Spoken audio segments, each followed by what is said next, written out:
Hey everyone, looks like we are live. How's everyone doing today? We made it to yet another Wednesday. It's so good to see you. Thank you so much. Today we are going to be working on the shellac treated paper, and we can airbrush on it, we can oil paint on it, we can do anything with it. It's the most amazing thing since sliced bread. And tonight we are going to prove that it is correct. So we have Mr. Roy all the way from Jersey. Great to see you. Mr. Dennis Baker all the way from Dallas, Texas. Wonderful to see you. We have Mr. Dwayne Marshall. Go Banana Slugs. No, Go Mustangs from San Luis Obispo. Good to see you guys. Thank you so much for hanging out. So let me see, I'm going to maybe add a little more light to this subject. That's cool. So many advantages to working with this stuff. There's a link in the description if you want to go ahead and purchase this. It will change the way you do everything. The shellac is unbelievable. I'm going to put a video on how to apply the shellac on the paper. And so you can do your drawing as normal. You can even do an airbrush underpainting like I do in India ink. And then you shellac that. And then, bam, you wait about 3 hours, just one coat. And you do it with a foam brush like this. And now you can do unlimited amounts of shellac. Which is, unlimited amount of painting, whether it's oil painting or airbrush or, I don't know about watercolor, but we're not talking about watercolor, but yeah, definitely. So many advantages to this. Let me count the ways, how many advantages there are. It accepts paintbrush techniques and everything like that. So definitely pick some up. It's the link in the description. You can go ahead and use the link. Costs you the same amount, but I get a little teeny tiny commission that adds up at the end of the month. So I would definitely appreciate that. So I started out with something like this, right? And then once I did it the same thing with the pencil drawing. Then I went in the airbrush and India ink. I used the Drew Blair's 50/50 illustration white by Createx for the lights, and then after that was done, I applied shellac, and now I am doing layers of using golden high flow and fluid acrylics. Hey Michael, how you doing? Great to see you all the way from Maryland. How are you? Didn't forget, I'm getting it, right Mike? Little by little. But here's an advantage I'll show you by working on paper, is that we can go ahead and use our stencils that we created. So game changer, right? So just another thing another reason why this technique that it's sort of evolving, the way that I'm using airbrush and oil paint and everything. And that's the way I am, my work is always evolving. It's constantly growing. It's never stagnant. And that's something that, if you guys, as you guys know me, there's always something new, right? Always. So let's see here.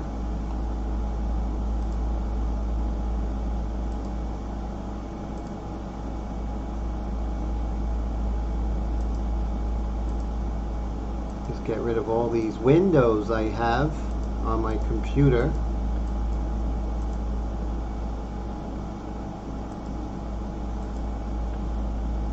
Okay, there we go. Okay, so now we can use the magnets just like before, so no difference, and I find that to be a very cool thing. And so yeah, this is really a wonderful technique, and I just really enjoy it, and I'm glad I'm able to share this with you. So what I'm going to do is, I got a lot of these cups. I'm going to actually order a whole bunch more, so now I'm airbrushing color a lot more. It's a little more messy, that's for certain. I'm not crazy about messy, but what are you going to do? Is the nature of working in airbrush and color. You know, I work in pastel, I work in oils, I work in airbrush, I work in India ink. So, you know, there's a time and place for everything, isn't there? So that's basically, you know, how I look at it. So yeah, sometimes to do a personal piece, you know, you need to do an oil painting. Sometimes a client wants a portrait in pastel, you give them pastel, you know. Teacher Max Ginsberg, when I was painting my brush, cleaning my brushes at the sink with him when I was 16, and I asked him, I said, if I master one medium, will it be easier to master other mediums? He said, yes. You master one medium, the other mediums will just kind of fall like dominoes. So I took that to heart, so that's why I'm pretty much a multimedia artist. Not multimedia putting everything together, multimedia being well versed in different media. So I'm going to go ahead and mix this black. And the black I'm going to go with is, let's see, I do have a couple of cool colors. Oh, cool. So Michael says learning something new is a good edge. Yeah, definitely. It really is. You always got to keep moving, like we're sharks, right? We don't move, we're dead. So I'm over here, and I'm going to be looking for a good black. Or I can do something different where I can, let's see.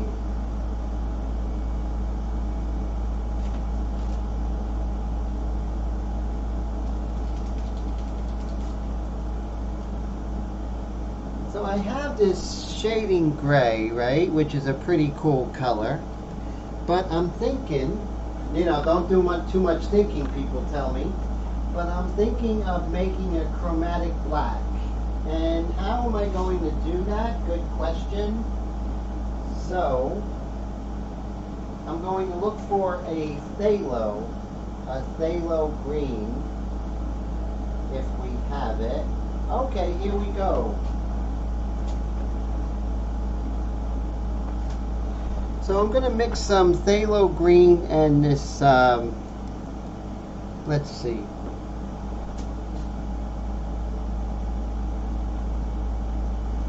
Or I can just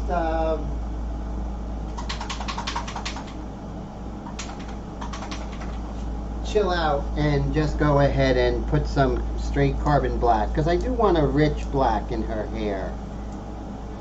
I don't want the transparent here. There's a time and place for transparents, and there's a time and place for opaques. And I do like her hair to be nice and opaque.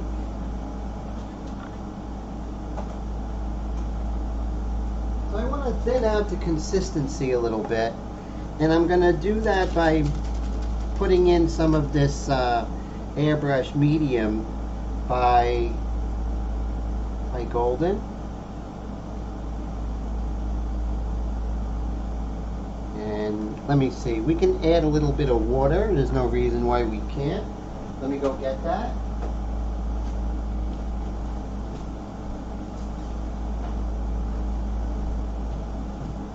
So carbon black is a really nice opaque black. I want a nice coverage.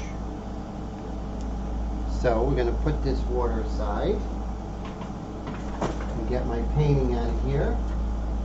When you work in several mediums, you have easels and tables and palettes everywhere. So let's see. Okay, so we'll start off with my Extreme Patriot 105, and we'll put some of this in here. I raise my air pressure to 35 psi, and that should help. And I like to have a practice piece of paper off to the side.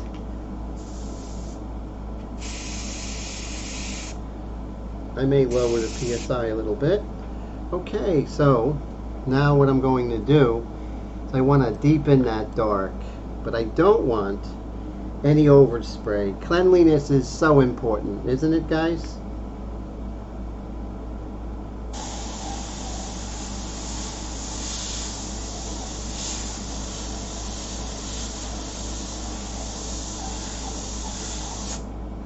And bring those magnets over.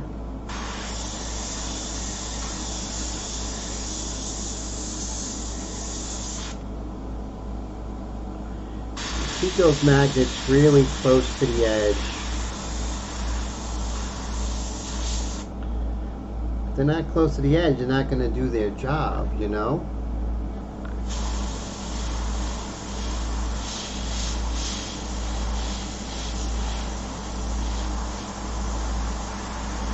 Now also, I have to be very careful not to oversaturate, right? Because if I oversaturate, then the surface is going to get weird and kind of shiny and sticky. So I want to combat that by being a little more gradual. My distance is about 3 inches away. Remember, the magnets don't do any good unless they are close to the edge of your frisket or freehand shield. So you have to have the magnets pretty close.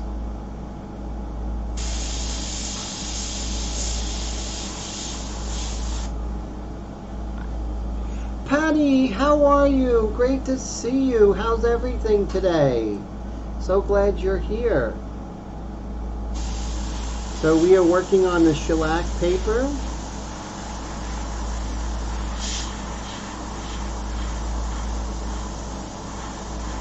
And I'm just making sure that I am not overdoing it,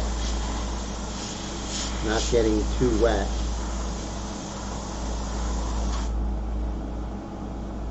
And I have the stencils that I made.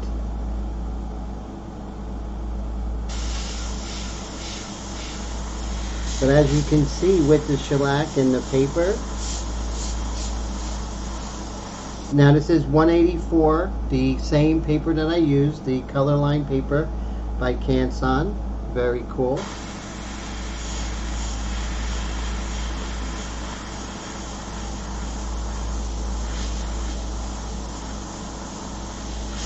And the cool thing is, it's the only place where you're going to find this technique on the web right now.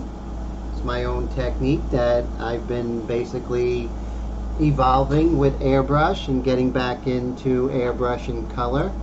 So this is my second painting in airbrush in color. Second painting back, I should say, because I painted good 10 years working in airbrush in color.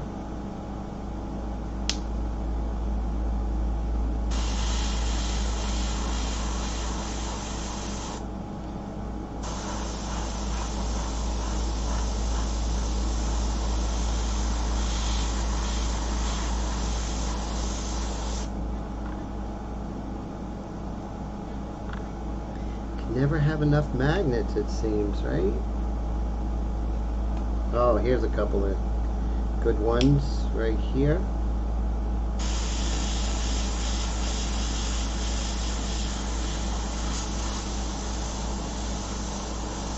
But I'm making sure I'm not oversaturating. But I really wanted, and this might be a good time for my freehand shield, because I don't want to go into her eyes here.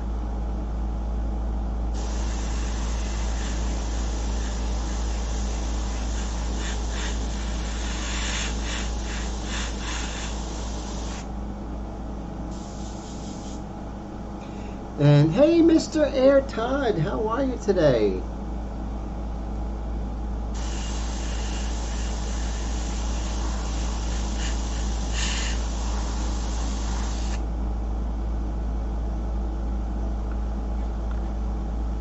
Okay. Come back here.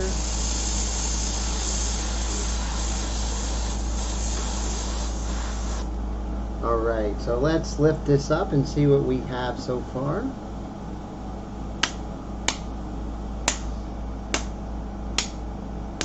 I just want to be as controlled as possible. Still in the early going, you know? But notice how nicely the paper and the shellac is actually accepting the acrylic.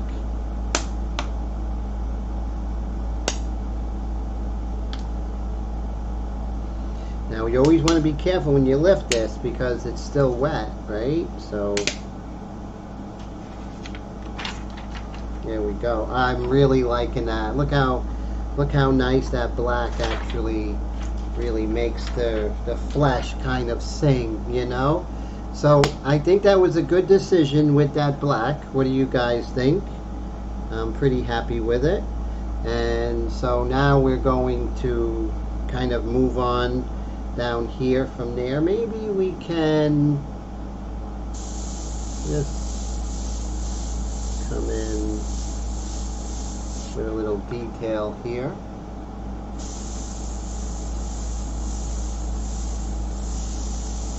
Little baby dagger strokes.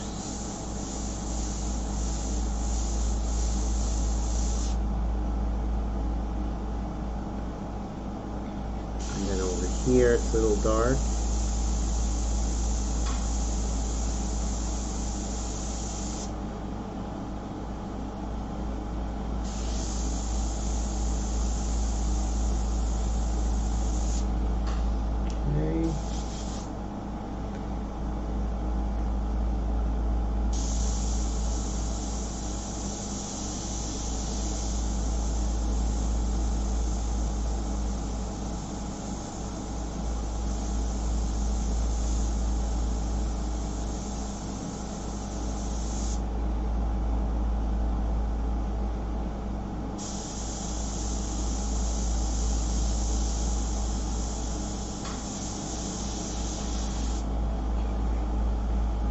Very cool. Mr. Todd is in the house. Always good to see you, sir.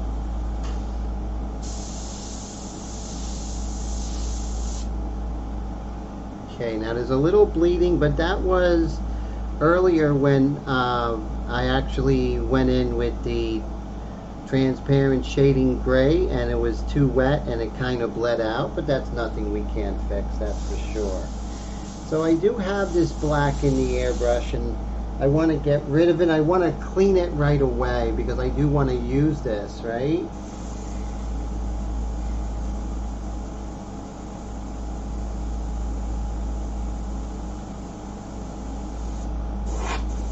Okay. So let's go ahead and clean this airbrush and then we'll move on to the next thing. But I do like the way that black is. I think that was a good decision to really get that real richness there. I thought that was really good. I'll be right back. I'm going to look for my Windex, if I can find it.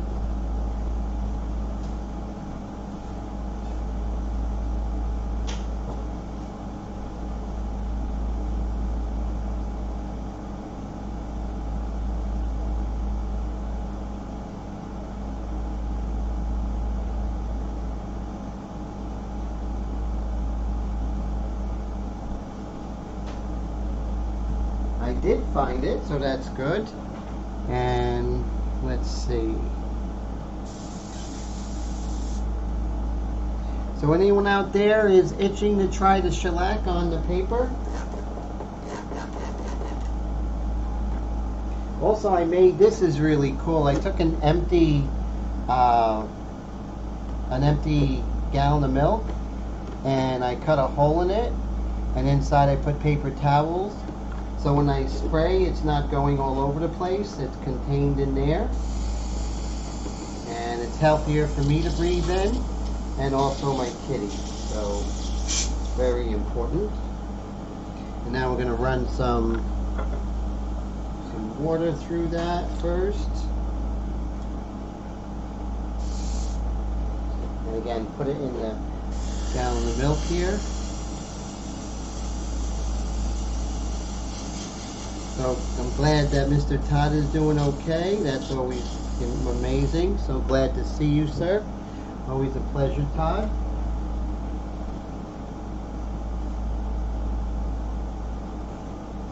So who out there works in different medias? Like, who out there has 2 medias that they use, or three medias that you use? I'd love to hear. And who out there uses just one media, whether it be airbrush, watercolor, and love to hear your thoughts.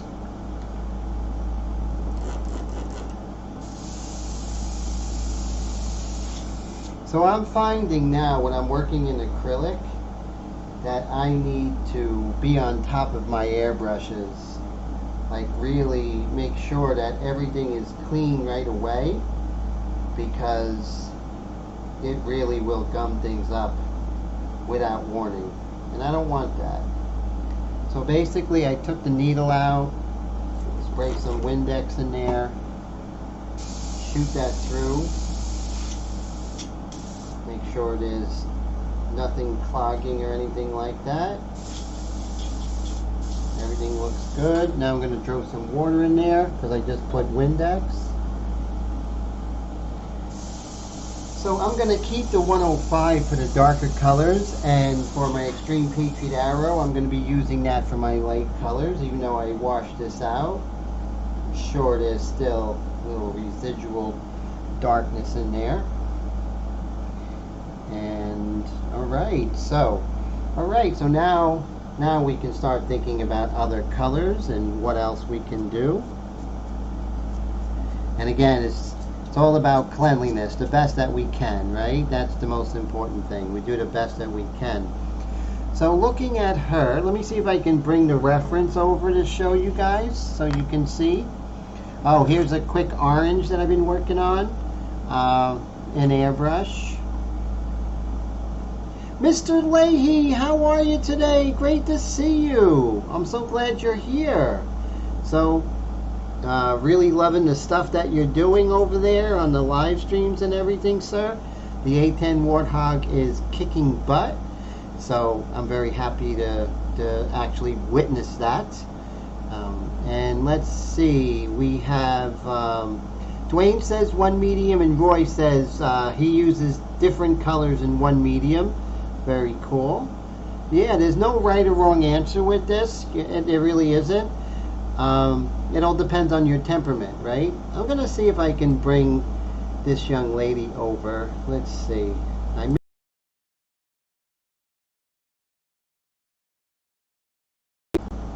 see. So I come over here. Add new capture source. Maybe this is it. Image. Okay, we might be there. Let's see. Pictures.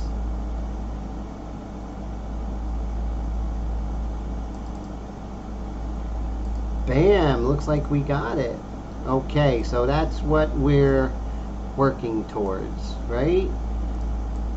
So this way you can see, you know, what's happening, right? Definitely. Oh yeah, the Harley is amazing. Definitely, Steve.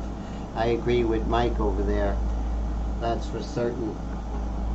So once again, this is a painting that's on shellac, and so really very cool. Let's see what we can do. So let's go ahead and see if we can start making some transparent. So basically what I did is I created an opaque initially, and then I did transparency over it, And then I went ahead and did a blue shift on purpose by using a mixture of titanium white and a little bit of the pyrrole orange, the transparent pyrrole orange. And I was able to kind of ghost the whole face, and that created a kind of unity. And that's basically where we are, you know. So right now I think we can start working on her face a little bit. So I think I have a face only shield here. Let's see what we have.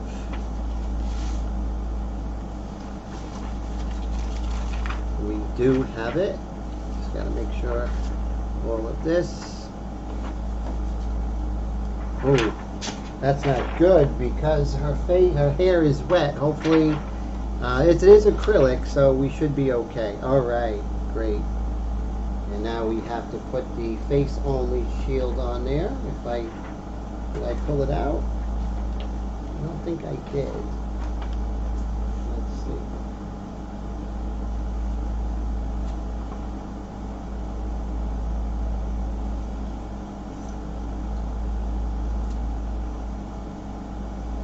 Bear with me, guys. There we go.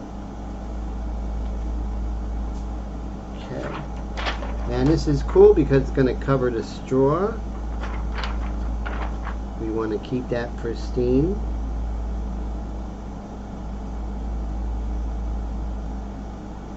And I think that black of her hair is dry by now.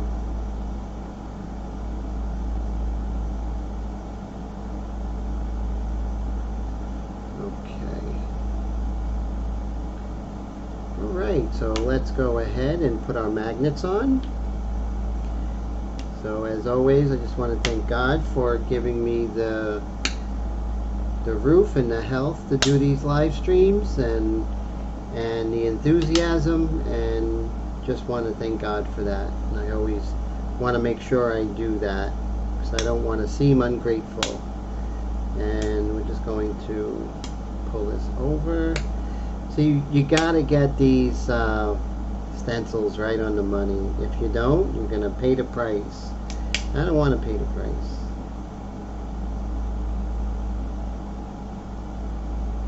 It's that straw, right? That straw is really, it's not crucial, you know. The straw is okay.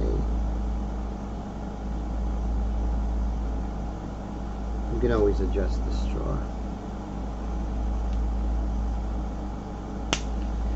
So what I'm going to do is I'm going to try not to get any stencil on the hair because it's still relatively sticky, right? So I'll put more on the neck here. Alright, so now we're going to mix some colors. So we want transparency, and the first thing we're going to do, we're going to go with the lighter colors into the darker colors. So the first lighter color I'm going to do is a kind of pinkish orangey color. So I'm going to come in with that. So let's see what colors we can do for that, right?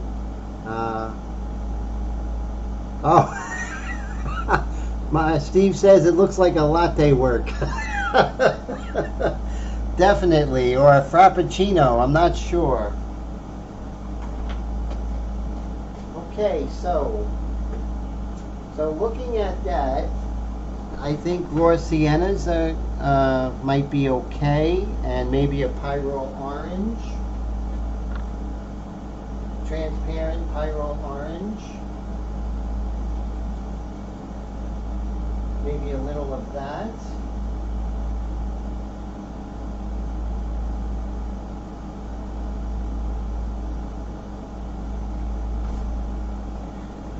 Here, and I'm going to be really studying that pinkish color, and maybe let's start out with the Naples yellow. I definitely see a Naples yellow there. But I want to stay away from Naples yellow. You know why? And I also want to stay away from raw sienna. Although the raw sienna looks like it's a semi-opaque here in the high flow, or semi-transparent. So let's see, just a different route. Just think differently. I'm going to go with the quinacridone red, right? And I'm going to shake it up rather well.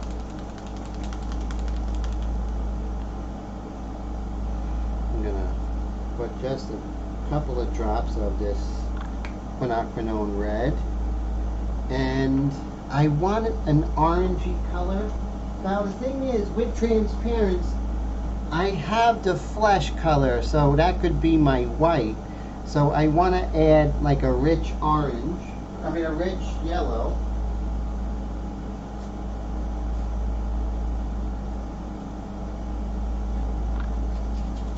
Let's try this color. It's very interesting. This is a nickel azo yellow, and it's super transparent. So let's mix those two together.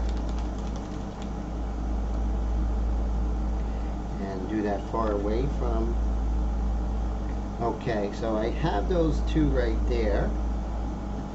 And now they're pretty thin. They're already they're the high flow, so they start out pretty thin. And let's add a little bit of water to it, just a tad here, and see what we get. So you see that beautiful kind of. Now what I can do is I can thin that out a lot, and I could run that through the airbrush at a good distance, and we'll just see what it does, right? That's all we can do. So I'm going to take my Extreme Patriot Arrow, and this is super thin. This is like ink. I'm going to put a little bit in here, and I'm going to have a really good distance away. I'm going to do a little test spray.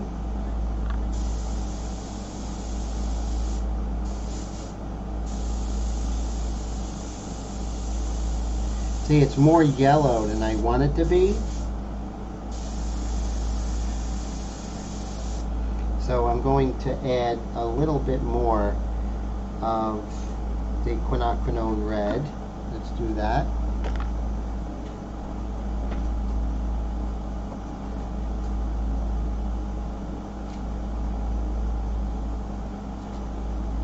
And I am staying with the transparents.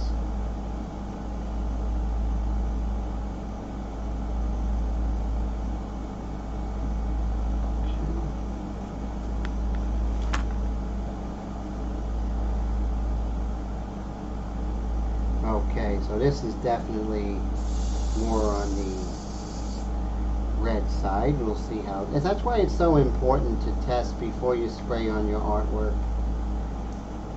So much more important to do that. Mess up here and not on your work.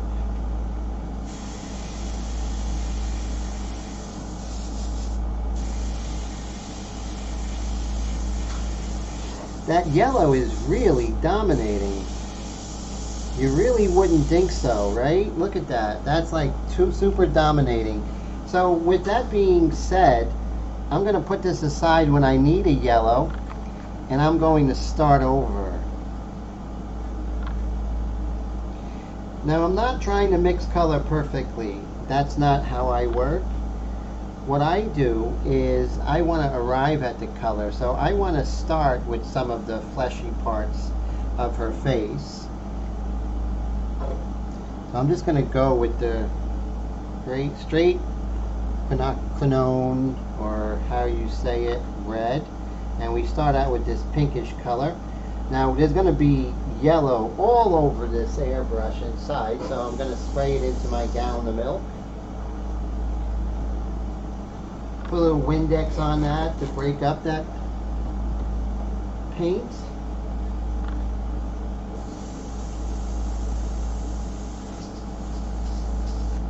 And now I'm going to put a little bit of water in there.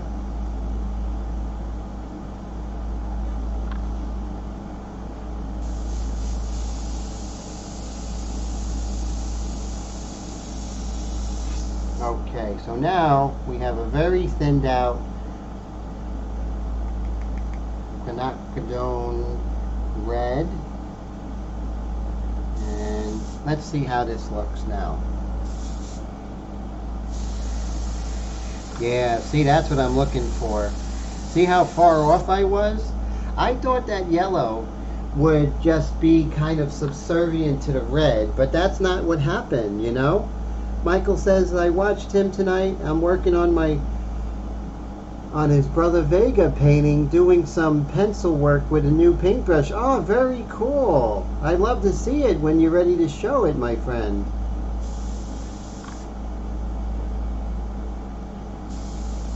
Alright, so I have that really beautiful quinacridone red, and it's fully transparent. And here we go. We're going to have to put the magnet. I'm about 5 inches away. And you see I'm just adding the tiniest little bit of blush to her. Women wear blush.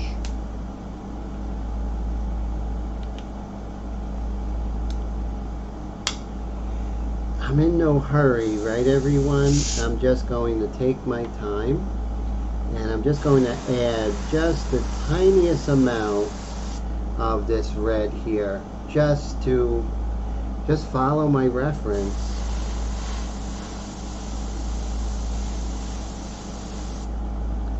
Just a little bit. So I have the light of the flesh, right? The lightest lights.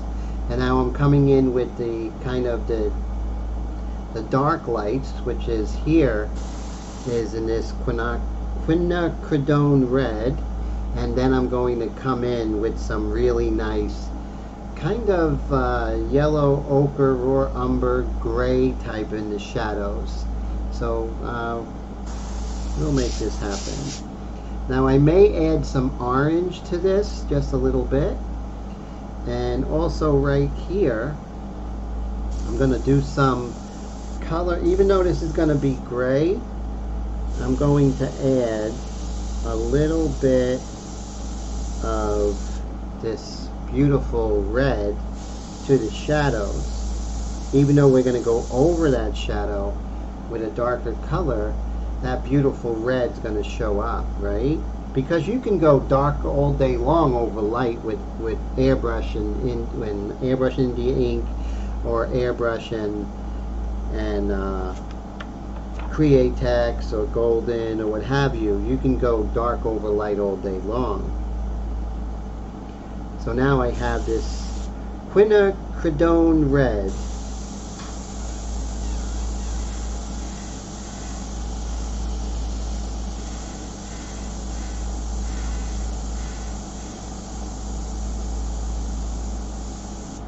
And I'm just going to add a little bit to her lips.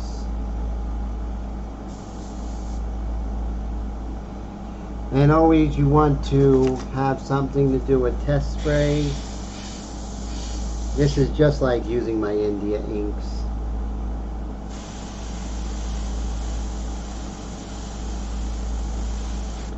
And I'm adding the red because when I go over it with the gray, it's just going to be beautiful. Now what I like to do is use a paintbrush to hold this down. And I know Dwayne has that great thing with the magnets and the razor blade. I'm just being lazy. But that was a great tip by Mr. Dwayne.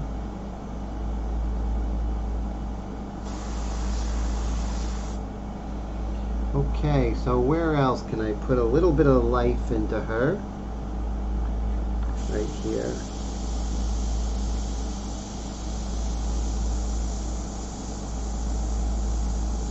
I'm going to establish her alar cartilage on the nose.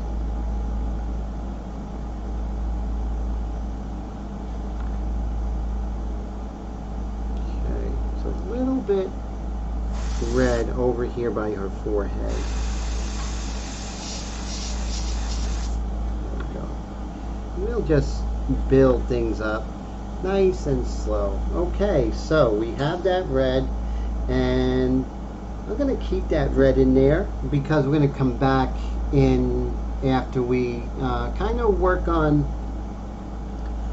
this kind of very interesting color. I would say it is the transparent gray, right? The shading gray, and I'm thinking maybe I'm just feeling like, you know, like this golden color, right? You have to kind of feel the color. So now I'm going to get my transparent shading gray, which is right here, and that's golden. See the transparent? See, that's a very good color.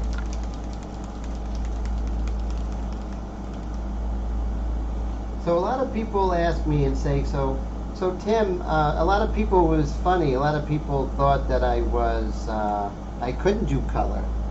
And I had someone pretty big in the art world say, well, we don't blame you, we don't knock you because you can't do color. And that kind of said to myself, okay, time to go back into color. I've been working in color since I was like 14 years old. And I studied color with some of the best colorists in the world, and for many years, and I painted on my own for many years. But why did I go into black and white? Was it because all of a sudden I became colorblind? No, it just, I wanted to streamline my technique, and I wanted to master the airbrush and what makes that airbrush work, the viscosity, the distance, all of that. And also I wanted to teach something with just the Airbrush India inks where people can kind of know about all the things such as edges and line and values and all those different things that in airbrush, you know, my students have gone a long way, and now when they're working in color, it's so much easier for them. And that was my goal from the very beginning. So I have some transparent shading gray there, and I want to add something. Now that azo yellow, man, that was like wild. That was crazy. So we want to add a little life to it, and let's see what we have here. Let's try a tad bit of this yellow ochre. Just a little bit. Wow, Colette, how are you? Great to see you. Thank you so much. I appreciate that, all the way from Wisconsin. Thank you so much for the super chat, Colette. I appreciate that so much. Just a couple of drops of this. Now, it is a semi-opaque. So it leans towards the opaque side. It's not the opaque. You can still see through it. So, and of course I got yellow ochre on my hands. Yuck. Okay. So now we're going to add some water to this. We're going to see how the yellow ochre kind of reacts with the transparent. And I kind of like the way it is, but I want to add just a tad bit more yellow ochre. And I should get it off the table that I spilled it on in my hands. And so cool to see Colette. Colette rocks. But everyone knows Colette rocks. Okay, so we have more of this yellow ochre.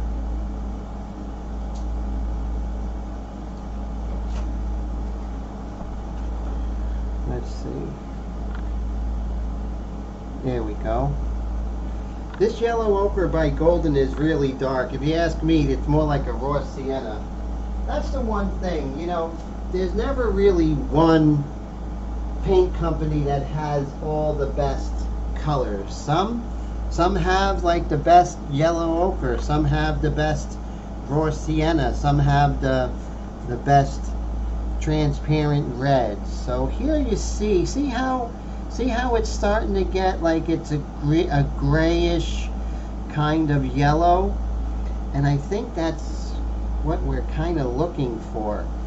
But I'm just going to add a tad bit more water. Why? Because I can. That's why. Because I want this stuff. Okay, so we are going to be mixing that in our Extreme Patriot 105. Remember, we put the black in there, so there's a little black left in there. It's not going to be the end of the world. Put this over here. Notice how I get inundated with cups. Okay, lower that air pressure. So now we're going to start working on some of these beautiful halftones.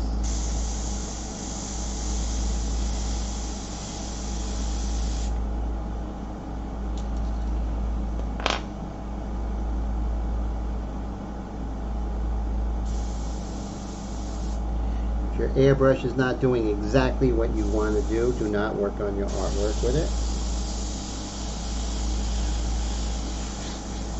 Lower that air pressure just a tad. Okay, here we go.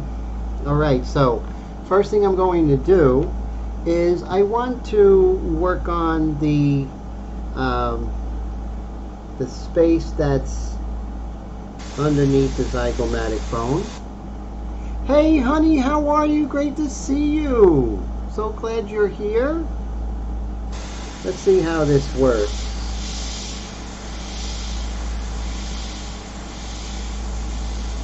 I'm a good distance away because I want to be gradual with my decision making. I don't want to come in like a cowboy. So I'm just going to be increasing some of these darks. And remember, this mixture of the transparent shading gray and the yellow ochre is darker than the quinacridone red, so I can go over that with impunity.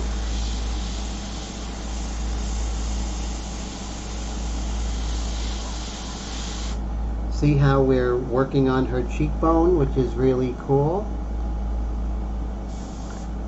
Hey Brad, how are you? Great to see you.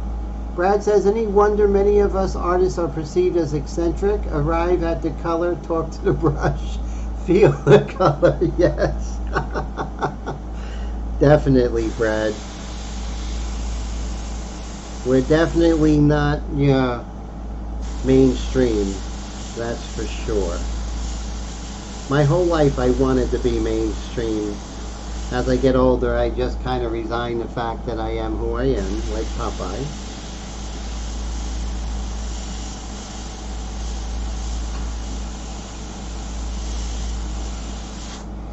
Making sure I'm not going too wet, right? So you see how this kind of yellowish gray is really, really doing well for us.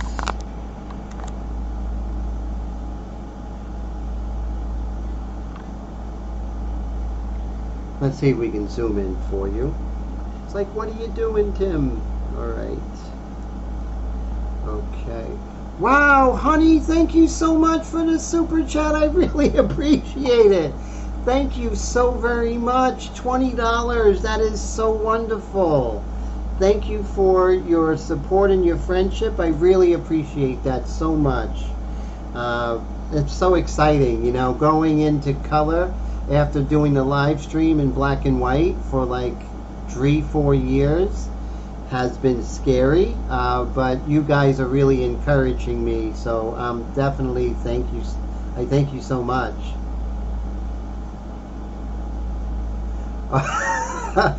Mr. Steve says he's definitely storm runoff mainstream. Oh, the stuff that comes from the hill, right? That's funny.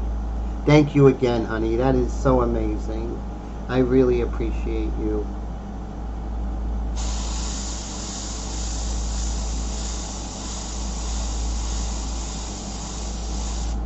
See how I'm working on the shadow here.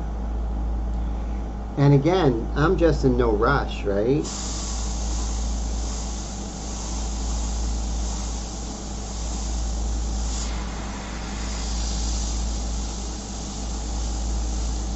So basically, what? Oh, Brian with the super chat. Thank you so much. You guys are amazing. I really appreciate you, Brad, Colette, and Honey. You guys are just so amazing. Thank you so much for the encouragement. I'm so exciting with this. I'm so excited with the new chapter of the live stream. I'm still going to do the black and whites, but I just love coming in with color and kind of sharing with you guys and girls, you know, that we're going forward, and you guys are just really inspiring me and encouraging me. So thank you, my friend. Much appreciated. And we'll learn together, you know. Like I said, I worked exclusively in airbrush and color for about 10 years. And then I decided to just work in black and white. But I come back out of it with such a better knowledge of three-dimensional form, right? So it wasn't wasted time. It was actually a great decision.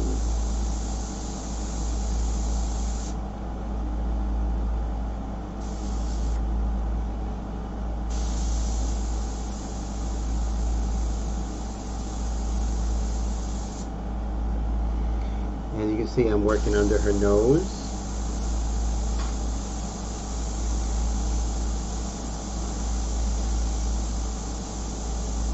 So see how went over with the quinacridone red. Now when I go over with this yellowish shading gray, it's not just a colorless shadow. Now it has a nice depth to it.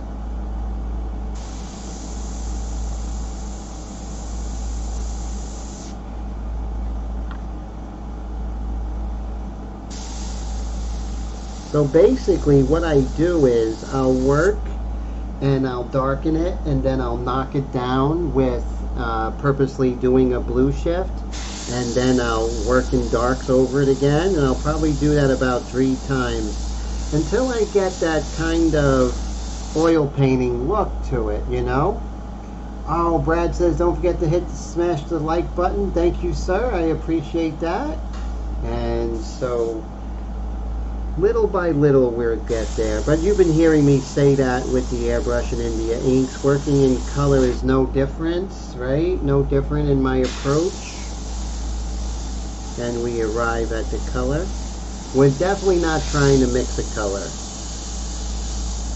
It's like when I work in pastels and work in oils. It's all about, you know, feeling it. And but once again, this painting is on color line paper by Canson, 184 pound, and it is 1 layer of shellac. There's only really 1 brand of shellac out there, and it's like $23 for a quart, and you'll really love it, you know.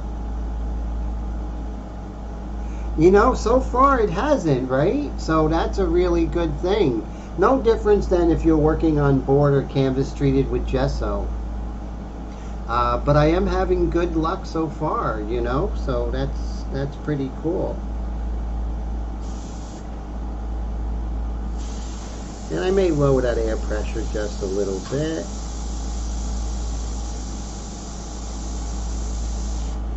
Let's see.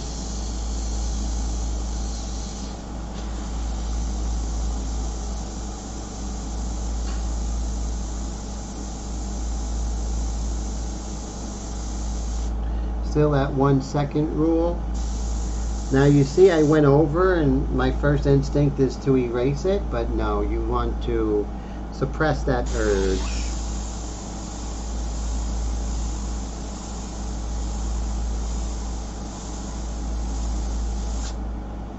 There we go. And we also have a little bit of a shadow from this muscle coming down here. I want to have a good distance away.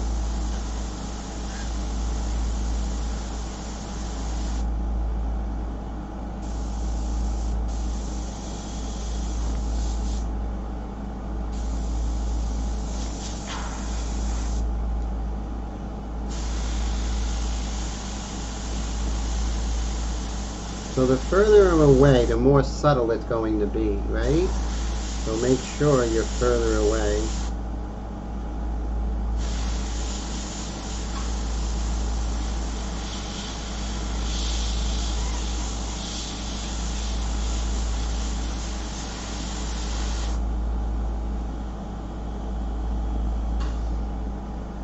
Now right here we have this, which is the retroapicularis, the opicularis oris.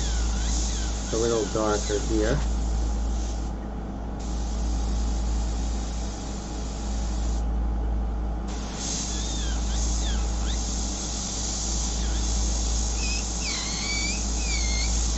Right under there. And let's work on underneath her nose here.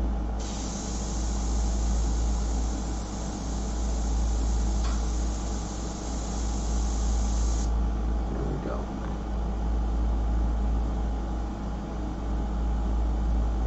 And then let's zoom out and see what we got thus far. Okay, so you see very, very super subtle. We are deepening those values. Over here we have the glabella. I'm going to be super far away, and I'm just going to lightly indicate the depression in between and just lower than the eyebrows, and then the side plane of her nose right here. I'm going to be super far away, just accentuate the side plane of her nose. And a little bit of some of the mouth muscles.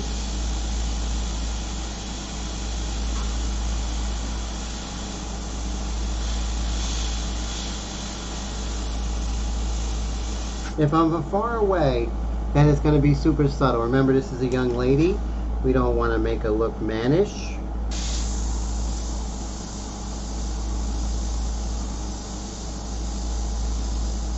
Even though this is a transparent, I could use that to darken up some of the areas of the eyes and everything. Oh, Patty, have a great night. Great to see you. Thank you so much for hanging out. Now maybe we can attempt to erase that little area right there. So let's see, what are we going to use? Maybe if I could locate it, would be the mono, if I could locate it.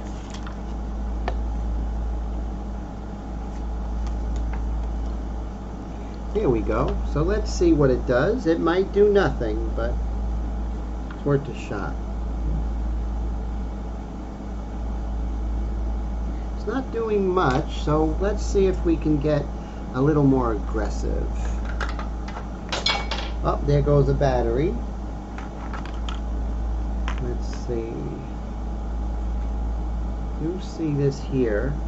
Just because it's aggressive doesn't mean I have to be aggressive.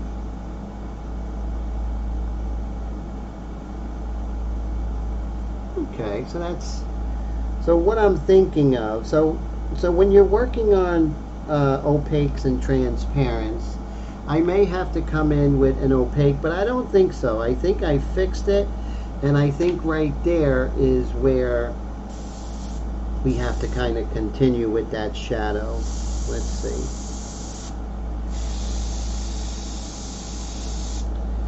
See if I can help this along here.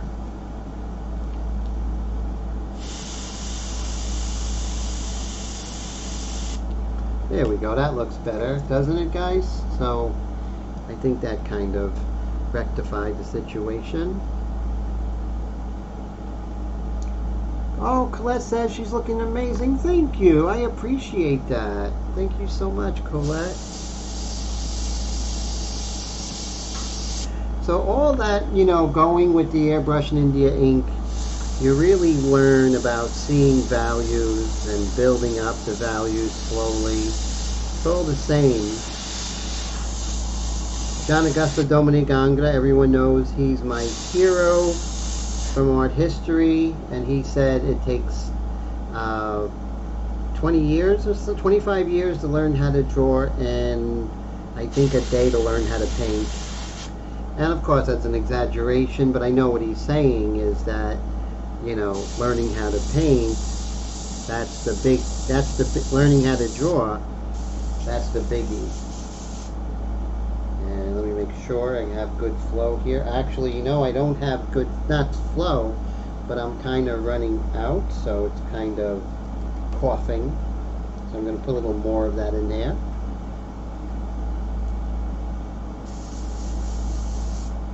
Okay. Where was I? Forget where I was painting. Okay, there we go.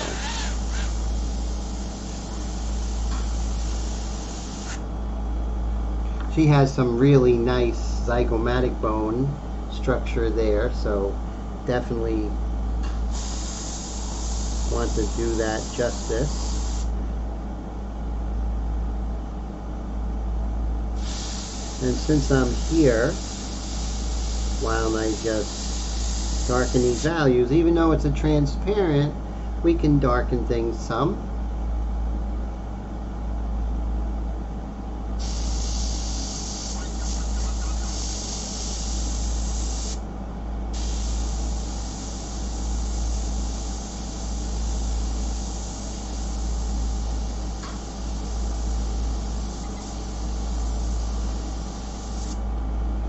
Like I said, nothing we can't fix.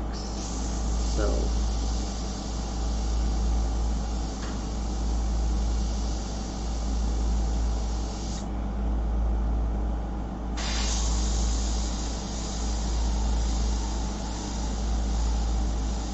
little baby dagger strokes. All right, and let's see. Let's work on the dark of her mouth here, the corners. Alright, so let's remove this and see what we got.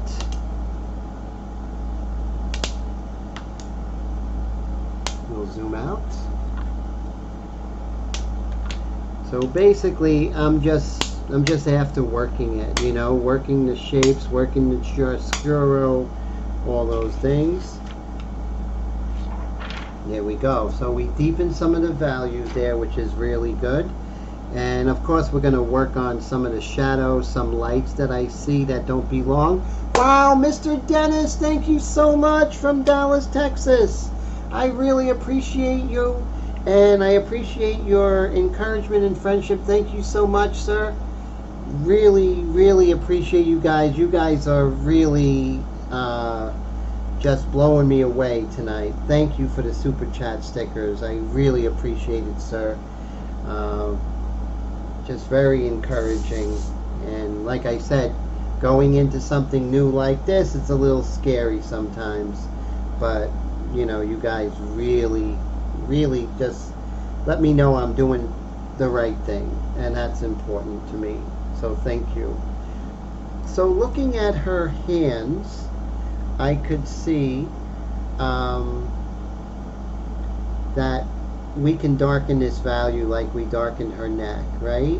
So we're going to see what we can do about that. Now we have this beautiful light here on her arms, but I like putting beautiful transparent lights underneath and then going over it in the shadows. I try to keep the shadows as transparent as possible, because that's how the neoclassical painters painted. Jacques-Louis David, John Augusto Dominic Angra, Jacques-Louis David, even later, you know, with their students like William Bouguereau, Jules Joseph Lafay. So I like playing with transparents and actually darkening them, but having some real beautiful, colorful transparents underneath, like I did in her face there, right? And then come back with some opaques and just kind of work the colors and make them do things that they don't normally do. So who is it? Oh my, love this one guy, Mark Rothko. He says it's not what the colors are, but is what they do, right? So what do those colors do? What does that, you know, that yellow ochre and the transparent shading gray, what do? They create this beautiful kind of luminescent skin tones, right? Same thing here, you know, coming over with like a, you know, like a transparent yellow and a transparent like the quinacridone red, and kind of getting this, and now setting up for that darker color. So let's look at her arm here, and we'll kind of figure it out together. So looking at this, I'm going to add some of a darker color, and it's probably going to be, once again, the star of it is going to be the transparent color, right? So we have this color here, and that's our base. And let's go back to that. So we're going to go back to our transparent shading gray. So it's all about transparents, opaques, semi-transparents, and semi-opaques.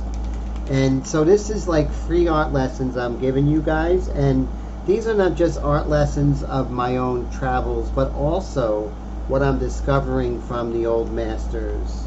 You know, what Jacques-Louis David has been doing with his Deaths of Socrates painting, right? Unbelievable, right? You know, just what he's doing, and me seeing that and how I'm applying that to my work is really very exciting. And so I always want to share with you guys. So we're going to add some of our quinacridone red. I'm going to be able to say that by the end of the year, trust me. Quinacridone. So you see here we're kind of, it's kind of a purplish color, but I do see a yellowish tinge to it. So if I add, let's go with this like Azo yellow, even though it's like really powerful. The Azo yellow, I'm afraid, I mean, that stuff really just exploded. Let's see. Little bit of this. We're going to do tiny bit of the nickel Azo yellow. What damage could a nickel do? It's only 5 cents. Okay, so we have this kind of greenish color that kind of echoes what's happening there, but I don't know, I just wanted a little more red, so I don't know if this quinacridone red is going to do it.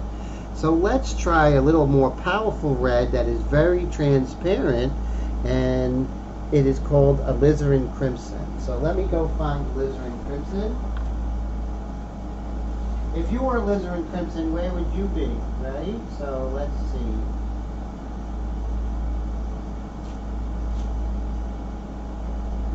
I'm still looking.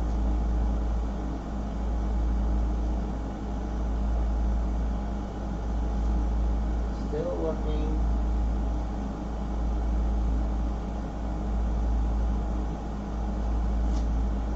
I do have alizarin crimson in a different form.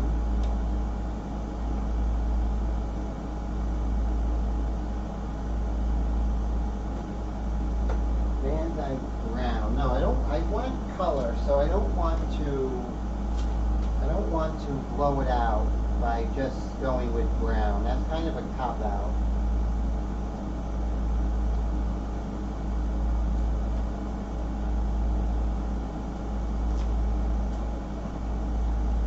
I know I had alizarin crimson. Worst comes to worst, I'll use the alizarin crimson in the fluid acrylics. It's not that bad. See that? This alizarin crimson. Look at that beautiful, transparent, dark, deep, lovely purple. I'm gonna put a drop in there, but first I'm gonna really shake it up.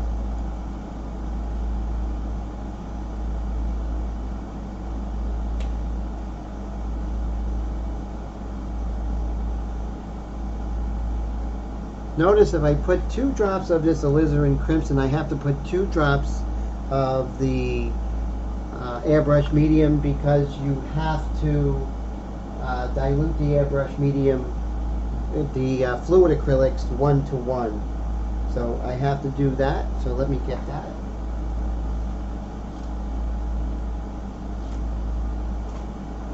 Okay, so here's our airbrush medium. There we go. So let's see what this does.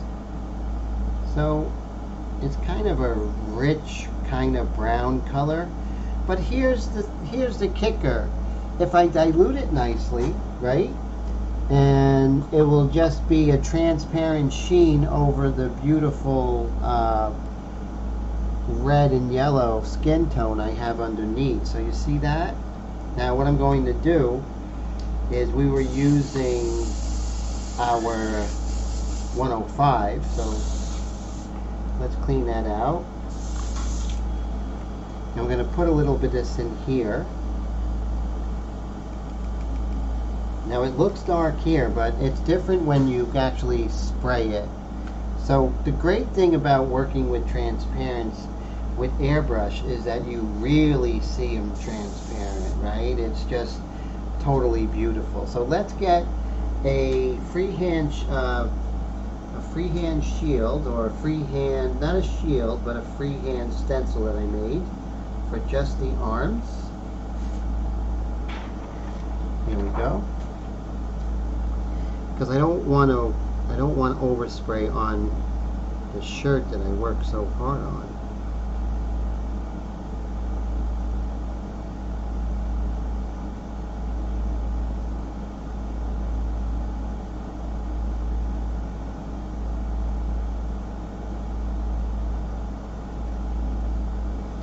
But can you guys believe that I'm actually working on paper? The same paper I do my Airbrush India inks.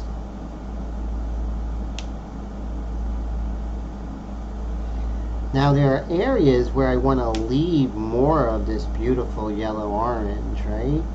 So, you know, I'm a trained oil painter, trained pastel painter, classically trained, and I'm using a lot of those techniques from those other mediums into this, right? And so there is a benefit from it. Okay, so you bring something different to the table.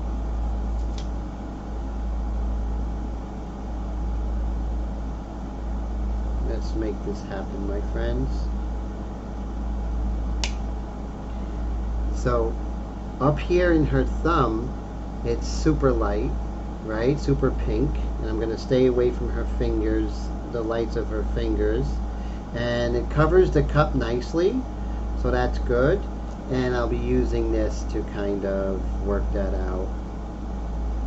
Okay, remember, they don't work unless they're right on the edge. So right here, I'm going to use my freehand shield. And let's start with right underneath her hand onto her wrist. It's a super dark. Oh.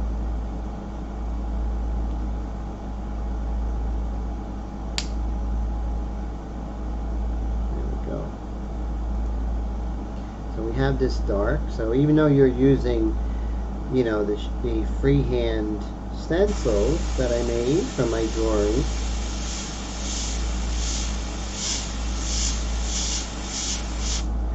so it is a little bit on the yellow side, right? So looking at that, maybe I'll start over here and just see if this is what I'm looking for.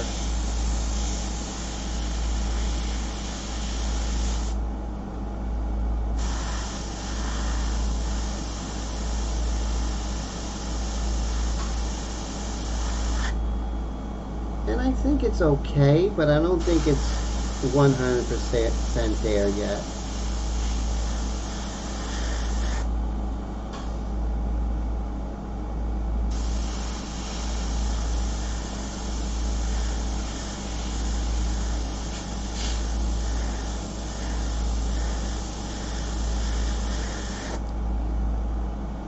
Just deepening the shadow of that arm.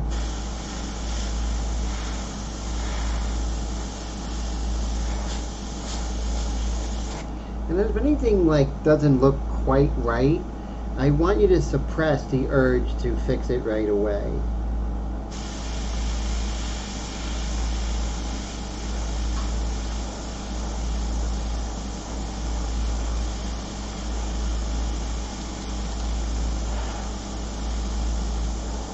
I'm keeping my distance about 6 inches away.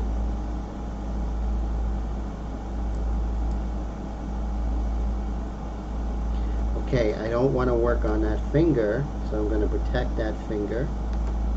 Protect the finger. Okay. Move your freehand shield until it's perfect.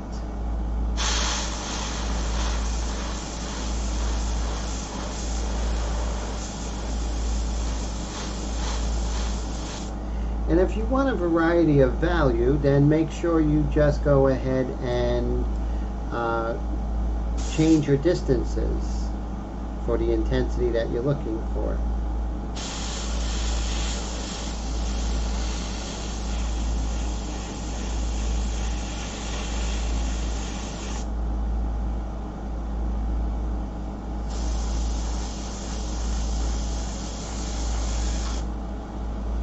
Bring these magnets down. Remember, the magnets only work if they're close to the edge. Well, they kind of came together here.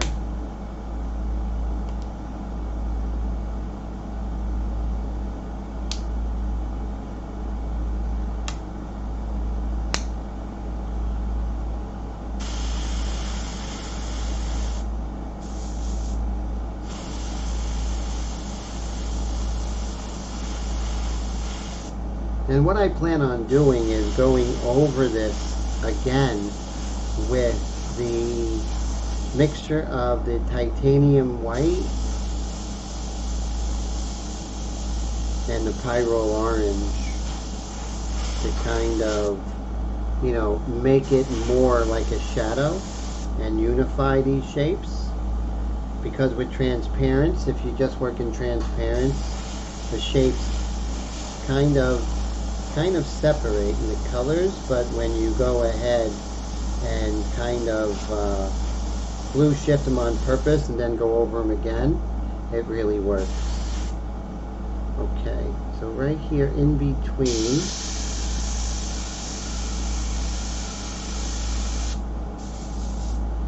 make sure we have enough. Maybe we can put a little bit more of this in there. Because when you, like, you know, turn your airbrush and stuff like that, a lot of times, you know, not all of the media is going through, and you get kind of a coughing. So you want to make sure that you don't let that happen. Okay, so looking at this, we want to work on this dark right here. Let's see. Well, maybe I'll hold off on that. Let's stick with the larger shapes here.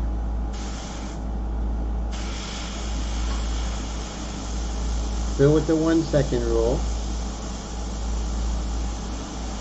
And always be aware of where you're spraying, right? How close you are. You don't want to be too close, because then you're making decisions that are a little too fast. And it's always better to make small color decisions and do it gradually. So that's why your distance is so... Mr. John Diekman, how are you, my friend? Great to see you all the way from Wisconsin. Gonna darken that shadow right there.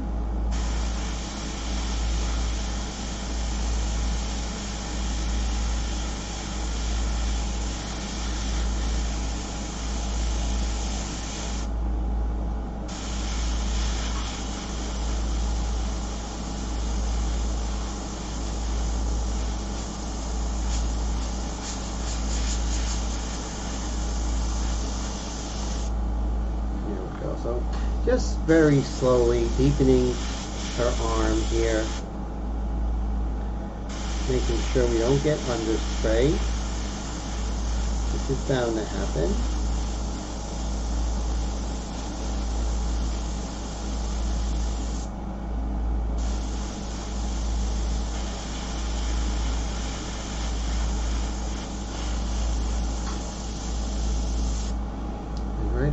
here we have a nice cast shadow of her arm. I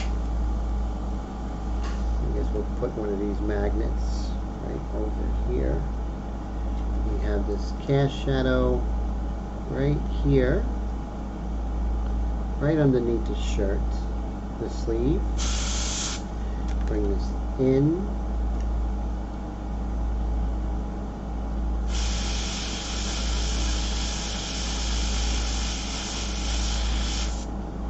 There we go. So now we have that nice shadow, which I love.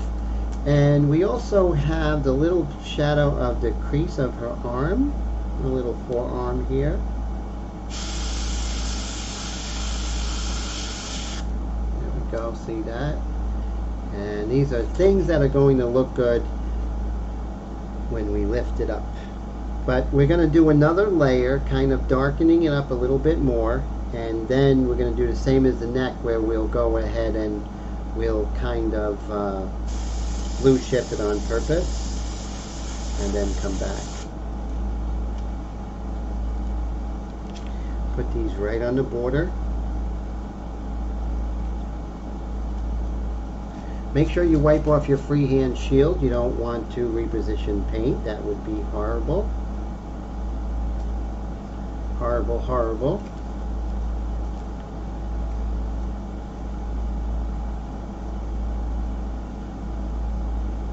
But that alizarin crimson really worked, because otherwise it would have been super yellow, right? Remember, these magnets have to be right on that edge. Otherwise you're going to have underspray, and it's just going to look amateurish. You don't want that.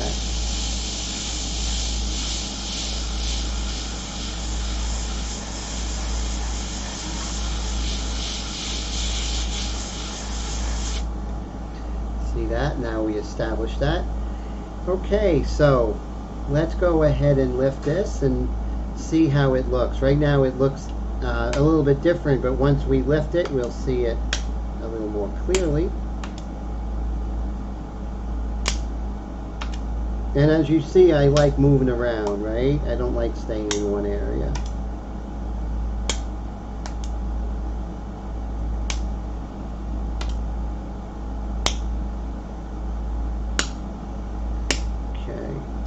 There we go. So you see how we deepen that arm. Now it's a little hot, right? That's how I feel. So it's a little bit hot. So I want to cool that down. And so there's several ways you can do it. What I would probably do is, see, the values are a little bit darker than what I see. So I'm actually going to deepen that value. But I'm going to let it dry, right? Because even though it's acrylic, it takes time for it to dry. It's even though it's dry to the touch, it's really not dry. So you want to pay attention to that and not push it. If you push the paint and the surface, it's not good. And this is whether I'm working on anything, right? Whether I'm working on oil on canvas or pastel on board or ink on paper. You want to make sure that you... Mr. Air Todd, thank you so much, my friend, for the $19.99 super chat. Thank you. I appreciate your time and your friendship and your encouragement and all the times you come and hang out. Really a pleasure, Todd. Thank you so much. Means a lot. And definitely, I don't take you guys for granted. You guys are just really... helping me out, something awesome, not awful. And like I said, I'm so encouraged, and I'm encouraged that I'm doing the right thing, making that kind of paradigm shift into color, right? I feel like I'm doing the right thing by you all's reaction. So now what we're going to do, you're the best, Todd. Thank you so much, my friend. That helps everything. It helps with, you know, the electric and, you know, getting the paints and all that stuff. And it's encouraging, you know. Sometimes, you know, the amount of people that go on the live stream, I'm like, oh my God, I don't have a lot of people. But it really isn't quantity, it's really quality. And I really feel that you guys and girls who come to my live streams. To me, you are the cream of the crop, and I really mean that. The finest group of people. I admire you and care about you guys so much, and I look forward to Wednesdays like you wouldn't believe. No, thank you. You are the best. Thank you, sir. You all are the best. And so now, let's go ahead and kind of give her some weight, right? Some gravity. So I want to work on this dark here. So I'm going to work on these dark shadows here, over here. So maybe, and I'm just thinking out loud, maybe it would be a good idea to paint in some of the transparent of the table and then do the shadows, which is another transparent, on top of that table. And once we have that, then we can come in with opaques to start covering some of these pencil lines and stuff like that. So you definitely can see how the element of a transparent and transparent and opaques and semi-transparent, semi-opaques, there's something to that in how we lay down the paint and how we get this glow that we're looking for. Am I right? And so that's what we're going to do. So first I'm going to look for the correct material of acetate.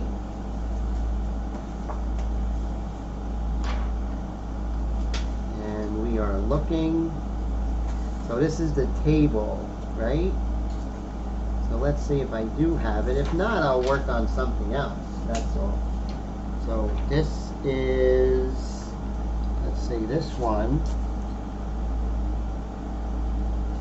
What's this? This is, oh, so maybe we could work on the, yeah, this will actually be the table. So this is probably it. It covers her and it covers this area, and we could kind of work on the table. So I think that's good. I think I nailed it. Let's see.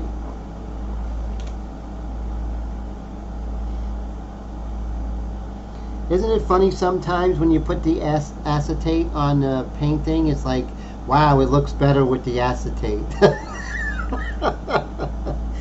But then I know that I have to come in and kind of calm down the colors if it looks better with the acetate. What's interesting here is that her face is uncovered.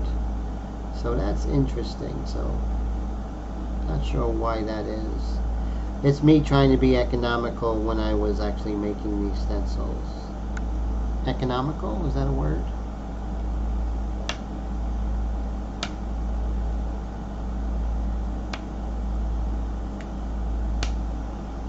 What I can do is I could put the face stencil over her, and this way I keep it clean. Cleanliness is really important.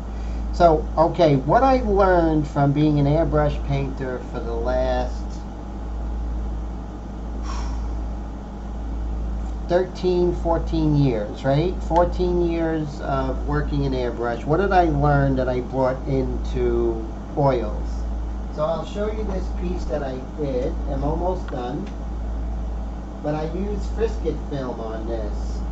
So this is what I did in oils. So you can see how the Frisket film really helped me and gave me the ability to get these amazing contours with the Frisket film, right?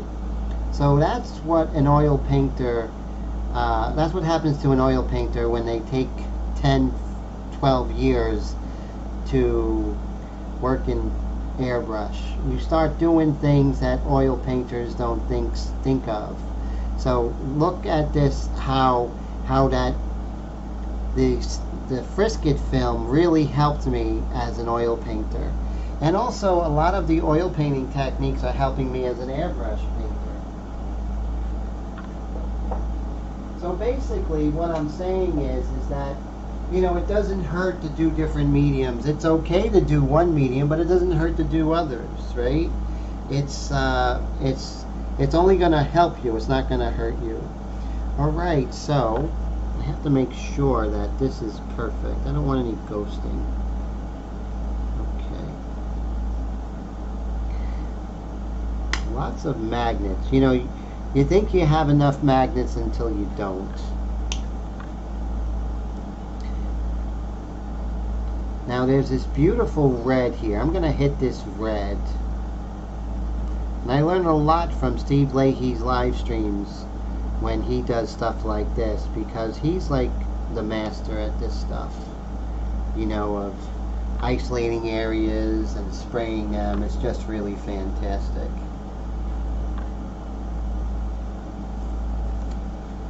Now what I'm going to do is I want to protect this area here. So I'm going to put a piece of paper there.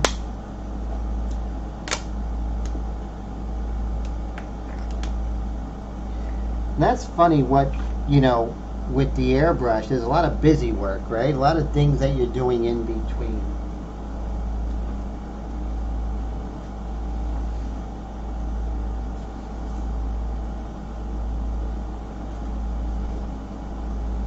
Okay, so look at that. I printed out a Boston cream, what was it, a Boston cream donut? I was hungry. So we're going to go ahead and put that over here.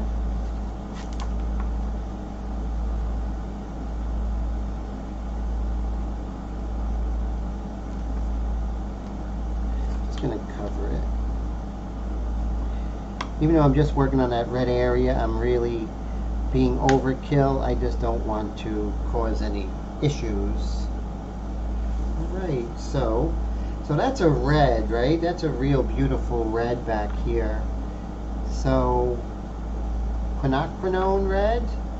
It's close to a fire engine red, right? So let's go with the quinacridone red. Let's shake that up a little bit again. Shake things up. Hey, what's up, Oz from the Atlanta area? How you doing, sir? Great to see you. How's everything going? How's your artwork? We'll put some of this in here. I want to intensify, well, maybe not, right? Maybe I don't have to intensify that red. What do we have in the arrow? Oh, we do have the red still in the arrow. Look at that, guys. But let's intensify that red. So as you can see, the Extreme Patriot arrow and the 105 work really well with color. I just had to learn to dial it in, right? Even though I had a great time painting Michela, it was some trial and error getting back into color, but now I seem to start to swing into it. Swing back in. Get the swing of it. Is it? Get in the swing? How do you say it, guys? Okay, so this beautiful red. I'm channeling my inner Steve Leahy here.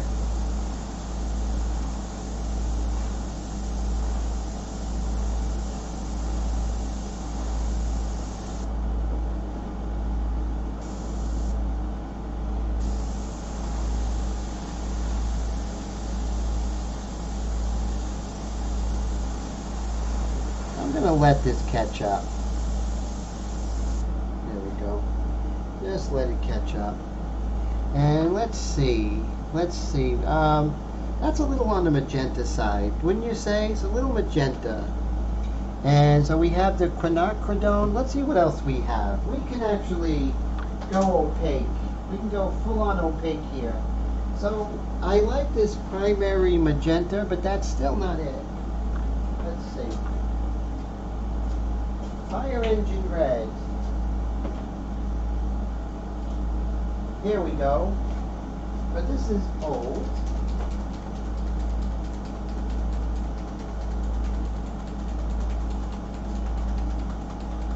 This is naphthol red. I love this color in oil paints. So that's a real fire engine kind of red, you know? So I'm going to empty some of this into my gallon of milk. Ooh, got to raise the air pressure a little bit with the pack valve. There we go. So what do you guys think of color airbrush Tim as opposed to India ink airbrush Tim?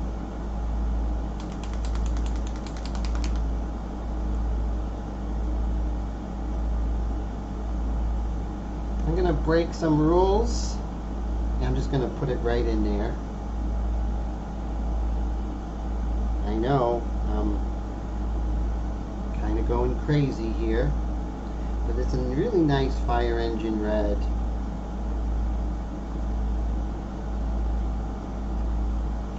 All reds are not created equal. Going back into oils has really just upped my game.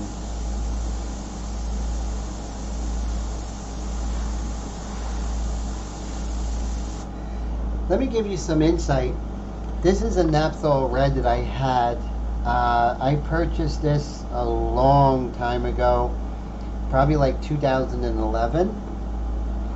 And Createx and Golden, I have to say, those paints stand up to time. Not so much the other one. What was the other one? Comart. No, they did not stand the test of time. They failed the time test miserably. But Createx and Golden, I think they kicked butt. So now we have establishing that red there. And then we're going to come down here and we're going to establish the yellow of the table. And then once we establish the yellow of the table, then we can come in with some transparents on top of it. See, transparents love to go on top of lighter opaques. That's important. So that's kind of my thinking. You know, you don't want to, you can put opaques, and you do put opaques on top and they cover transparents, and that's good, but even more so, transparents love going on top of lighter opaques. Am I out? No. Okay, that's a beautiful red. So, now we got my Boston cream pie, Boston cream donut over here.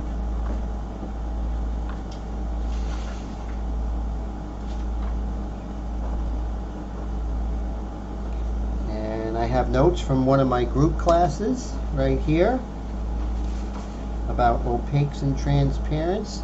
You guys really have, you're noticing the theme today, right? Transparents and opaques.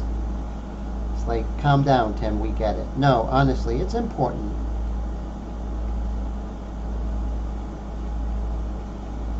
Let's see. We want to cover.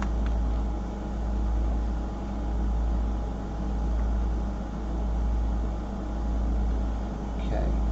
Magnets.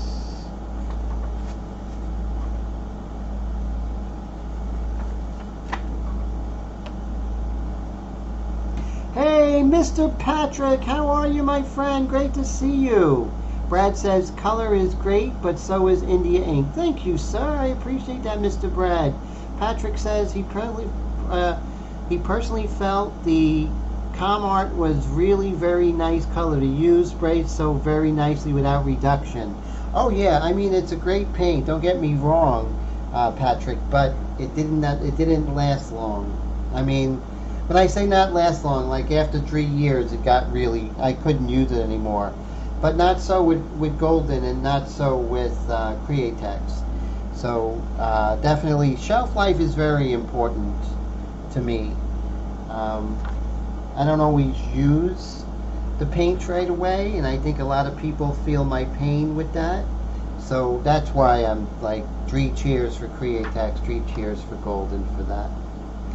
Not that paints are supposed to last that long, but yeah, Createx is really, not Createx, Comart is a great paint to spray. They really are.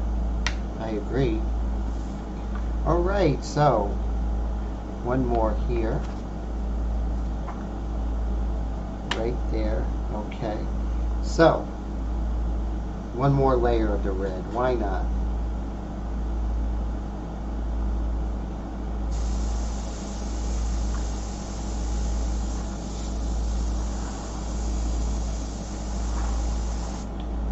I'm going to raise that air pressure a little bit. There we go. And good, no overspray. So that's good.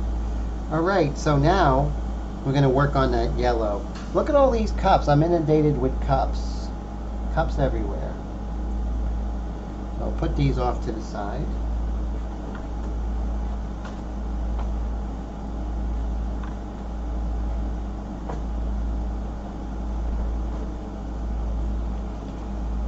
Alright, so I have more cups. I'm ordering more at Walmart tomorrow. Okay, so we're looking at that table, right? So let's look at the table together. Okay, so that table is definitely Naples yellow. It's just screaming Naples yellow. It's yelling at me Naples yellow, right? So let's do some Naples yellow. Sometimes you gotta work with the thickest paint in your stash. Sometimes.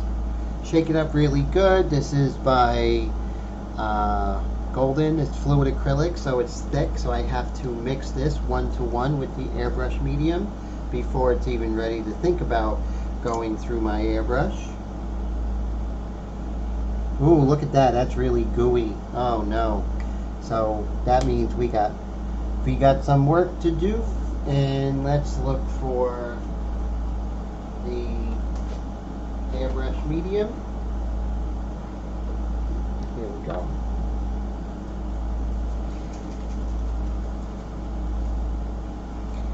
So we're gonna actually, this is like super thick, so I'm gonna like go a little overboard with the airbrush medium a bit. And I like having a palette knife, an old palette knife that I use, and I'm gonna mix that thoroughly in away from my painting. And that's going to be super, super thick. So I'm going to have to kind of mix it and put it into a different cup. You can sacrifice a cup. Is much better than sacrificing what's going on in your airbrush, right? So let me make this small again.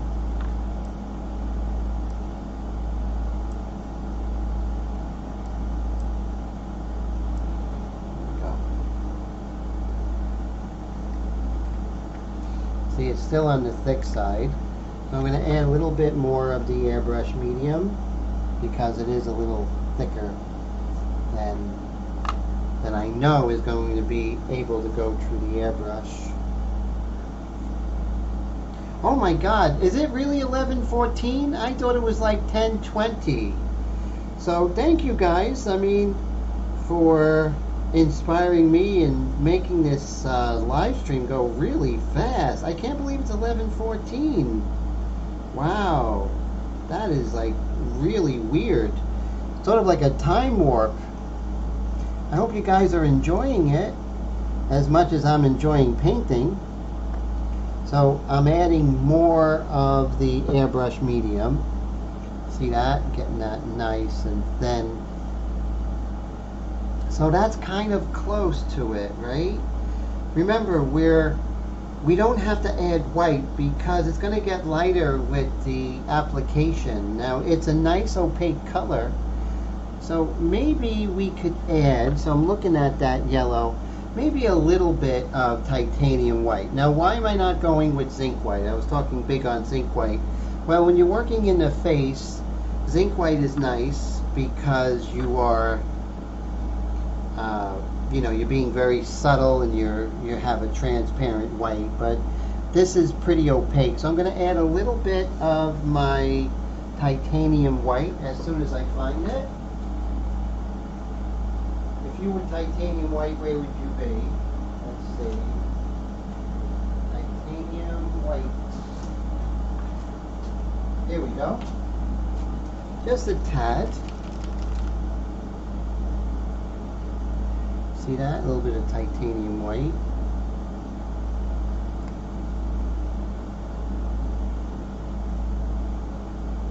It's amazing how quickly things kind of cake over, right? And so there's a little bit of a skin on the top of the nozzle, so I have to get that off. And now I'll be able to see that.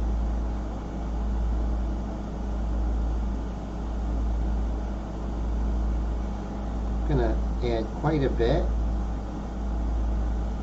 It's getting close to what, and I'm thinking that's really close.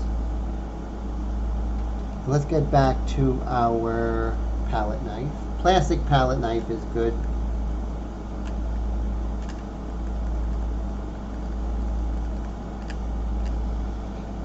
So that's a little too much. So what I'm going to do is I'm going to add a little bit of Indian yellow. I like that color.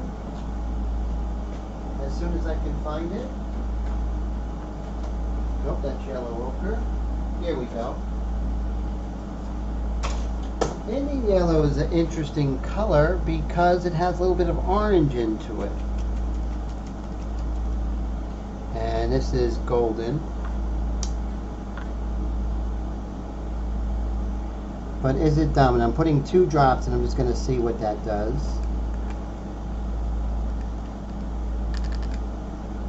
Maybe 2 more drops because I'm a rebel.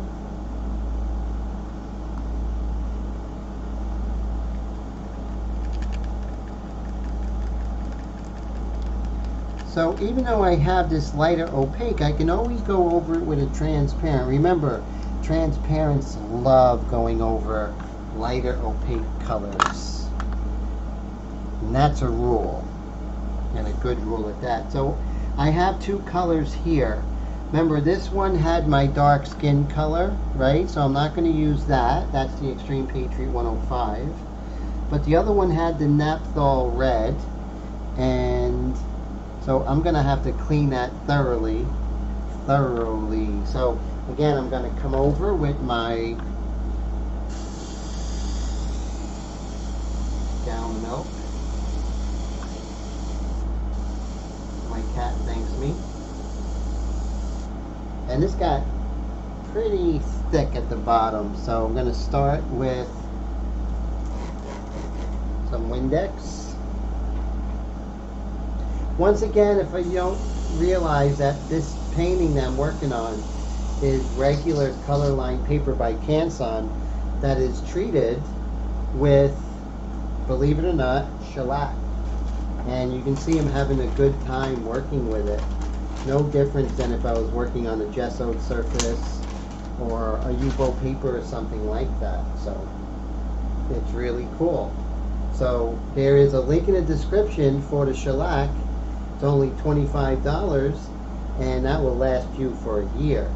And you'll be able to go ahead and airbrush on any surface as long as you shellac it. I've seen people do oil painting on it. I have. I got 2 oil paintings going on with the paper, which is really wild. And Nameless, how are you? So cool to see you. So how is work going? So I'm so glad you're here, Nameless. Better late than never, always. And Mr. Steve says going to bail out for the evening. Have a great night, my friend. Always a pleasure. Don't forget Steve Leahy's live stream Mondays at 6 p.m. Eastern. It's so amazing. And he is working on the A10 Warthog right now on a bullet, which is really cool. So definitely check that out. That's a 2 thumbs up review from Tim. So I really want to get this red out there because I don't want the table to be orange, right? So I'm going to take the needle out because the needle is going to have red. And so I'm real thorough because you don't want your color contaminated. And once I'm done airbrushing, I'm not going to go get something to eat. I'm going to clean out my airbrush thoroughly right away because for working in color and acrylic, your airbrushes have to be on point, you know? They literally have to be on point. So you can't give it any room for something to get clogged in your airbrush. You have to be on it. You have to maintain them so much more than if you were working my Airbrush India inks. So I got spoiled with my Airbrush India inks, but I have to make sure that I suppress that. So okay, so now I feel, let's run some water through it so we get that totally clean.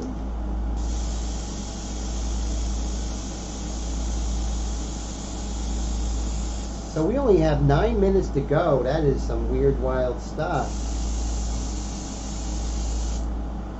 So here is the shellac. It's by Zinsler. It is a 1 quart. It's about $23. There's a link in the description. Buy it. And maybe during the week I'll do a demonstration, but you could just use a foam brush, do 1 coat, that's it, and you could airbrush on that to your heart's content. So that's really cool. Alright, now where was the cap? See the cap? The cap would be like, hey, everything's good, I put the cap on and then everything's orange. Not good. So I'm going to put that in the water. I like putting it in the water like this and then dumping it. Now my water is all pink, so that's not good. And airbrushing is, when you're airbrushing in color, it's like keeping on top of stuff, like really, like the anal retentive painter. You know, you really have to be on top of everything. There's no room for just saying I'll get to it later. No, you have to address it now, because otherwise you'll be on a live stream and your airbrush is coughing, and that's not a good look. So if I'm anal retentive now, I won't have to deal with mishaps later. They will happen, but a lot less frequency. Let me get rid of my pink water.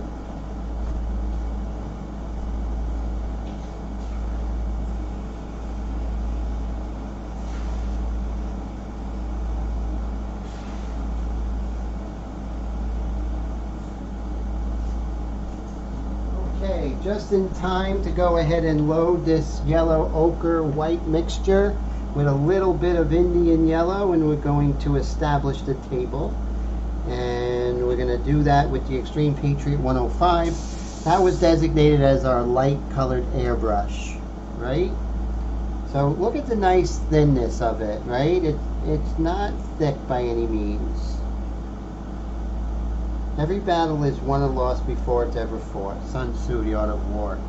So make sure that the conditions are ripe for your airbrush to flow beautifully, the paint to flow beautifully through the airbrush. Okay, so here goes. Now we're going to reposition. We don't need the magnets there. We need them down here. So we redeploy them where we need them.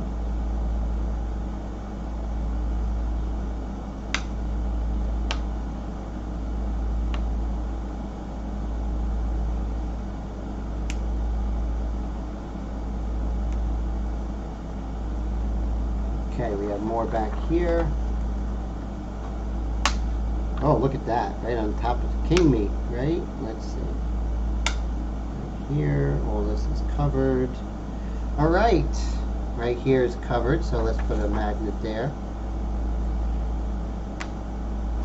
Put a magnet over here. No overspray. Okay. Test spray. Okay, this looks like the table.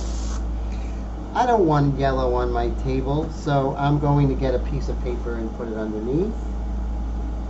What do I have here?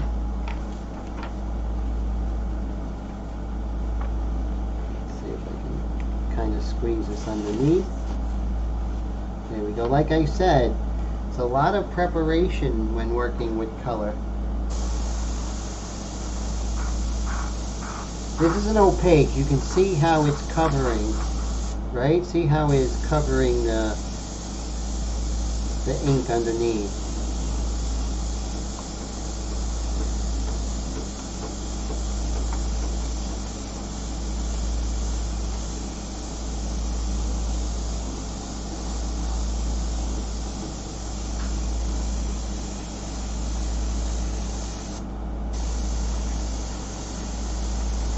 All the hard work I did making these freehand stencils, it's all coming together. You know, it's very important.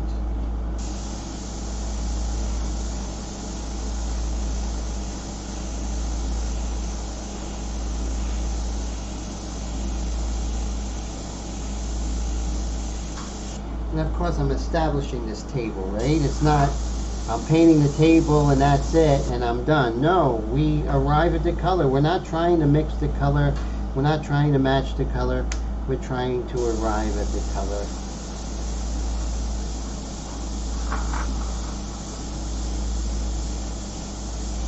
That's how I was trained at the National Academy School of Fine Arts.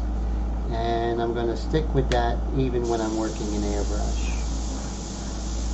The other way of working is fine. It's just not the way I was trained, that's all. Not one way is not better than the other.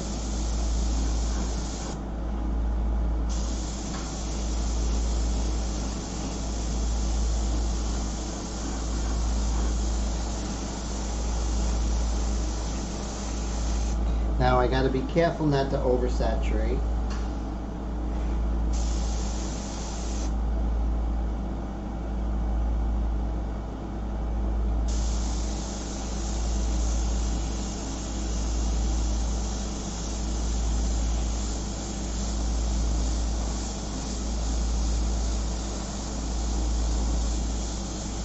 But we're pretty close to the color of that table. That little bit, you remember that little thing we did with the Indian yellow? That really just kind of got that color. The slightest little thing could just, but I wasn't worried, you know, it wasn't like I was looking to get that color, but, you know, just a guesstimate.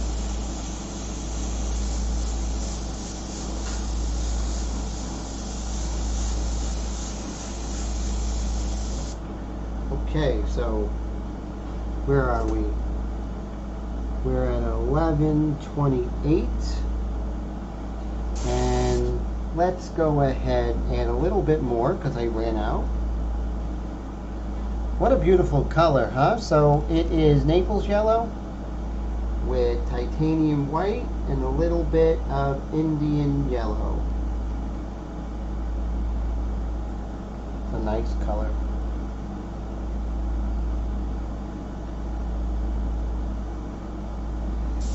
There's no formulas with me. It's really just feeling the color.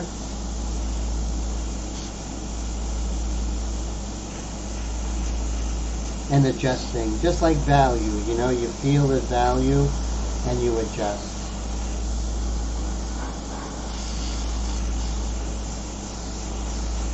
Okay, so that's going to be it. And what we're going to do is we're going to blow some air on that. And we're going to call it a night. And now you see how I'm really set up. I'm going to put a little bit more so I can set up the opaques on the transparents on top of the opaque there in the shadows. Okay, I can still see it a little bit. Remember, opaques cover, right?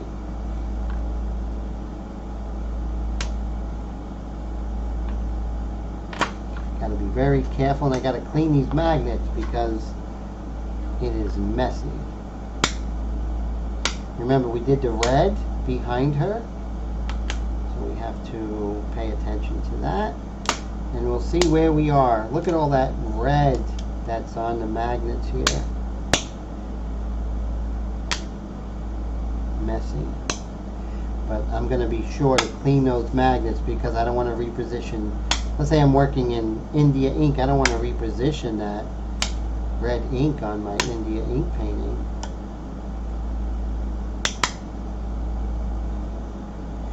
Thank you so much, Dwayne. I appreciate that. Always great to see you, my friend. Steve, have a great night. Oh, Steve already said. Everyone, okay, cool. Everyone's still here. Bonus time, right? Let's see. Let's see what we have. Dun, dun, dun. It is sticky. That's what we have. Okay, that's where we are right now. Not bad. So we have the table established, right? And now we can come in with the shadow. So I kind of like that. And you can see how we darken the background, what that really did for, you know, her face and the colors in the face. We can go much darker with that. So very cool. So you definitely can see that the shellac is really holding up with this paper, right? And I could even go more orange and maybe do some nice transparents to bring that table more of a oak color, you know. And thank you so much, Brad, and everyone. Thank you guys for the super chat stickers. I really appreciate that. Super thanks to Colette. Super thanks to Honey and Brad. Super thanks to Dennis and Air Todd. You guys are just amazing. And thank you everyone for coming on a Wednesday night and to hang out with little old me. We're going to continue working on the background, darkening her up. And we're just going to work on this and plan on our next one while finishing this up. So thank you so much. It's really a lot of fun hanging out with you guys. And we did get some bonus time. It's 11:32. Thank you so much, Dwayne. Always a pleasure, my friend. Everyone have a great week. And looking forward to talking to you guys very soon. Bye, guys.